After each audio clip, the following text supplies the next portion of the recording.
જમાઈ બન્યો જમ બનાસકાંઠા જિલ્લામાં જમાઈ જમ બન્યાની ઘટના સામે આવી છે। કાંકરેજના બુકોલીના શખ્સે પાટણના સરસ્વતી તાલુકાના મુન્ના ગામે રહેતા તેના સાસુને બુકોલી ગામે લાવી ગળું દબાવી તેમને મોતને ઘાટ ઉતારી દીધા અને તે બાદ મૃતદેહને ખાડો ખોદી દાટી દીધો। પરંતુ ગુજરાતીમાં કહેવત છે કે પાપ છાપરે ચડીને પોકારે છે। આખરે વાત પોલીસ મથકે પહોંચી અને પોલીસે તપાસ શરૂ કરી તો સમગ્ર ઘટનાનો ભાંડો ફૂટી ગયો અને પોલીસે હત્યારા જમાઈને તેની સાસુની હત્યા કરવા મામલે અટકાયત કરી જેલના સળિયા પાછળ ધકેલી દીધો। ત્યારે શું કારણોસર જમાઈએ સાસુની હત્યા કરી અને કેવી રીતે આખું ષડયંત્ર રચ્યું, આવો જોઈએ આ અમારા ખાસ અહેવાલમાં। બનાસકાંઠા જિલ્લામાં જમાઈ જમ બન્યાની ઘટના સામે આવી છે। ખુદ જમાઈએ જ સગી સાસુનું ઢીમ ઢાળી દીધું અને તે બાદ આખી ઘટના પર પડદો પાડવા સાસુની બોડી ખાડો ખોદે જમીનમાં દાટી દીધી હતી। પરંતુ ગુજરાતીમાં કહેવત છે કે પાપ છાપરે ચડીને પોકારે છે। આખરે આ ઘટનામાં પણ એવું જ થયું। કાંકરેજના બુકોલી ગામે રહેતા નારાયણ સખરામભાઈ રાવળના લગ્ન પાટણ જિલ્લાના સરસ્વતી તાલુકાના મુન્ના ગામે રહેતા માલીબેન રાવળની દીકરી ચેતનાબેન સાથે થયા હતા। જોકે થોડા દિવસો અગાઉ ચેતનાબેન તેમના પિયર રહેવા ગયા હતા। ત્યારે 15 સપ્ટેમ્બરે નારાયણ પણ તેની પત્નીના પિયરે પહોંચી ગયો હતો અને તેના મોટા ભાઈના સગપણને નામે તેના સાસુ માલીબેન રાવળને બુકોલી ગામે લઈ આવ્યો હતો। જોકે તે બાદ નદીના પટમાં સોનું દાટ્યું છે અને આ સોનું બહાર કાઢી આપણે બંને 50-50% ભાગ પાડી દેશો તેવી સાસુને લાલચ આપી સાસુને નદી નજીક લઈ ગયો હતો અને ત્યાં જ તેની સાસુનું ગળું દબાવી મોતને ઘાટ ઉતારી દીધા અને તે બાદ તેમના મૃતદેહને ખાડામાં દાટી દઈ ખાડો પૂરી દીધો। અને જોકે સમગ્ર ઘટના પર પડદો પાડવા બીજે દિવસે નારાયણ પહોંચી ગયો તેની સાસરીમાં અને સાસરીના લોકોને કહ્યું કે સાસુ કેમ્પમાં રસોઈ બનાવવા ગયા છે। જોકે દિવસો વીત્યા પરંતુ તે બાદ પણ માલીબેન રાવળની કોઈ ભાળ ન મળતા પરિવારને શક ગયો અને પરિવાર પાટણના વાગડોદ પોલીસ મથકે પહોંચ્યો અને વાગડોદ પોલીસ મથકે સમગ્ર ઘટનાની વાત કરી તો પોલીસે તપાસ શરૂ કરી અને પોલીસ તપાસ કરતી પહોંચી ગઈ બુકોલી ગામે અને બુકોલી ગામના જમાઈ નારાયણને પોલીસે દબોચી લીધો અને તેની પૂછપરછ કરી તો નારાયણે જ તેના સાસુની હત્યા કરી હોવાનું કબૂલાત કરી લીધું। અહેવાલ રામજીભાઈ રાયગોર, કાંકરેજ, બનાસકાંઠા। તારીખ 23/9/2024 રોજ સિહોરી પોલીસ સ્ટેશન ખાતે ફરિયાદી ધનાભાઈ કાળુભાઈ જાતે રાવળ ના હોય પોતાની પત્નીના માલીબેન ધનાભાઈ રાવળના મૃત્યુ અંગે ફરિયાદ આપેલી। જે ફરિયાદ બાબતે તપાસ કરતા આ કામના આરોપી નારાયણભાઈ રાવળ ના હોય ફરિયાદી જે તેઓના જમાઈ થતા હોય જેની તપાસ કરેલી। આ બાબતમાં હકીકત એવી છે કે નારાયણભાઈ રાવળ ફરિયાદીના ઘરે તારીખ 15/9/2024 રોજ મુન્ના ગામે તાલુકો સરસ્વતી ગયેલા અને ત્યાંથી પોતાના મોટા ભાઈનું સગપણ કરવાનું છે તેવું કહી તેઓ ફરિયાદીને મરણ જનારને બુકોલી ગામ લાવેલા અને મરણ જનાર માલીબેન ધનાભાઈ રાવળ ના હોયને એકલામાં એવું જણાવેલું કે મને સપનામાં આવ્યું છે અને બુકોલી નદીના સીમમાં સોનું નીકળે છે તેવી હકીકત જણાવેલી અને તેના બંનેઓ એકલાએ ભાગ કરવાનું જણાવેલું। જેથી માલીબેન ધનાભાઈ રાવળનાઓ એકલા આવેલા અને તેઓના પતિને ના પાડેલી હતી।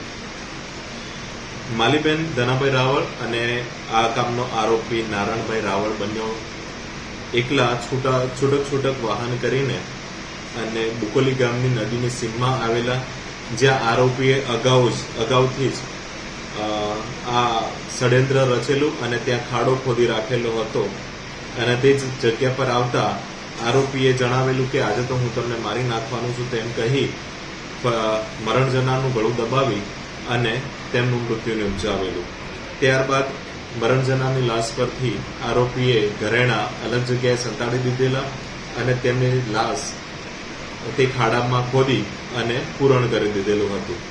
ત્યારબાદ આરોપી ફરી પાછો મૃત્યુ નિપજાવ્યા બાદ ફરી પાછો તેની સાસરીમાં મુન્ના ગામે ગયેલો અને તેના મરણ જનારના પરિવારને જણાવેલું કે મરણ જનાર છે એ હાલ રસોડાનું કામ કરવા માટે ગયેલા છે અને 5-6 દિવસ બાદ પરત આવશે। આ બાદ 5-6 દિવસ સુધી કોઈ પૂછપરછ કરવામાં આવેલી નહોતી પણ ફરી આ બાબતમાં સરસ્વતી તાલુકો લાગે છે ત્યાં વાગડોદ પોલીસ સ્ટેશનમાં મરણ જનાર બાબતે ગુનો દાખલ કરવામાં આવેલી અને ત્યાં પૂછપરછ કરવા બાદ તેણે ત્યાં જણાવેલું કે તેણે માલીબેનનું મૃત્યુ નિપજાવ્યું છે અને સિહોરી પોલીસ સ્ટેશન બુકોલી ગામની હદમાં દાટી દીધેલું છે. આ બાબતે વાગડોદ પોલીસ સ્ટેશન પણ તપાસમાં અહીંયા આવેલી અને મામલતદાર સાહેબ શ્રી તથા ફોરેન્સિક ટીમની સાથે મરણ જનાર માલીબેનનું ડેડ બોડી કાઢવામાં આવેલી. હાલમાં આ ગુનાની તપાસ ચાલુ છે અને આરોપીને હાલમાં કસ્ટડીમાં લીધેલ છે. બોલો. મારું નામ છે અરવિંદભાઈ રવાભાઈ રાવળ, ગામ મુના, તાલુકો સરસ્વતી, જિલ્લો પાટણ. હું હાલમાં રહું છું રાણપુર વચલાવાસ. અને આ જાણ એવી છે કે આ જમાઈ સાથે જમાઈ ઘરે આવ્યા અને જમાઈ એવું કીધું કે આપણે ભાષણ હગું જોવા જવું છે. એટલે એમના હાહુને હંગાત લઈ અને ભાષણ હગું જોવા માટે નીકળેલા. 1 કલાક બાદ એમનો ફોન આવેલો કે ઘરે કે મારે હાહુ જે છે રસોડામાં કેમ્પમાં અંબાજીના જે કેમ્પ છે ને એ કેમ્પમાં જે છે કોમ કરવા માટે ઇકો ગાડી હતી અને 3 બહેરા હતા અને એમના હંગાથી જ્યાં છે એવું કહી અને 1-1.5 કલાક પછી જમાઈ ઘરે પરત પાછા મુના આવેલા. પછી એ રાત નાઇટ રોકાણા મુના, સવાર વહેલા ઘરે ગયા. પછી રાતે બીજી નાઇટે વળી 1 વાગે પાછા મુના આવ્યા. એટલે એવું કીધું અમારા ભાને અમને કે ભાઈ તમારી છોકરીને મારા હંગાત મોકલો. એટલે હવે અમારો જે ભાઈ છે ને એવું કીધું કે ભાઈ અત્યારે ના હોય, સવાર વહેલા તમારો હંગાત મોકલી દેવું. સવાર વહેલા જમાઈ હંગાતની છોકરીને મોકલેલી છે. બુકોલી આવેલા. બુકોલીથી પછી 2 દિવસ પછી એવું થયું કે ભાઈ હજી ડોશીમાની કોઈ ભાળ મળતી નહીં. એટલે પછી પાછા મુના આવેલા. પછી 1 દિવસ ગયો, 4 દિવસ વધી ગયા, પૂનમ આવી ગઈ પણ કોઈ કેમ્પમાં અમે તપાસ કરી તો કેમ્પ કોઈ હતા નહીં અંબાજીના. કેમ કે પૂનમ આવી ગઈ એટલે કેમ્પ તો બધા છૂટી ગયા. પછી અમે પોલીસ સ્ટેશનમાં અમારા પરિવારવાળાને વાગડોદ પોલીસ સ્ટેશનમાં અરજી કરેલી. અરજી કર્યા બાદ 1-2 દિવસ અમે અંબાજી દોતા બધી જગ્યાએ ફર્યા પણ કોઈ ભાળ ન મળતા અમે નક્કી કર્યું કે આપણે હવાનું પાકું કરવું છે, FIR ફડાવીએ.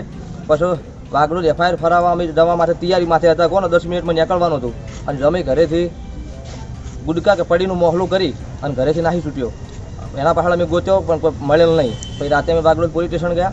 વાગડોદ પોલીસ સ્ટેશન ગયા એટલે સાહેબે કીધું કે ભાઈ અત્યારે સુખ શાંતિ ઘેર જતા રહો, તમારી અરજી આલેલી છે અને કાલ 10 વાગે આવી જજો, તમારી FIR અમે રજૂ કરી દેવું. બીજા દિવસે અમે જ્યાં FIR ફડાયા પછી સાહેબ હજે મુના આવેલા. મુના આવ્યા પછી અમારા કાકાના છોકરા દીકરા એવા સુમાભાઈ અને જે એમના જમાઈ અમારા ધનાભાના જમાઈ જે બાઈવાડાના ભરતભાઈ એ બેન વાગડોદ પોલીસ સ્ટેશન પાછા એમના હંગાત લઈ ગયા.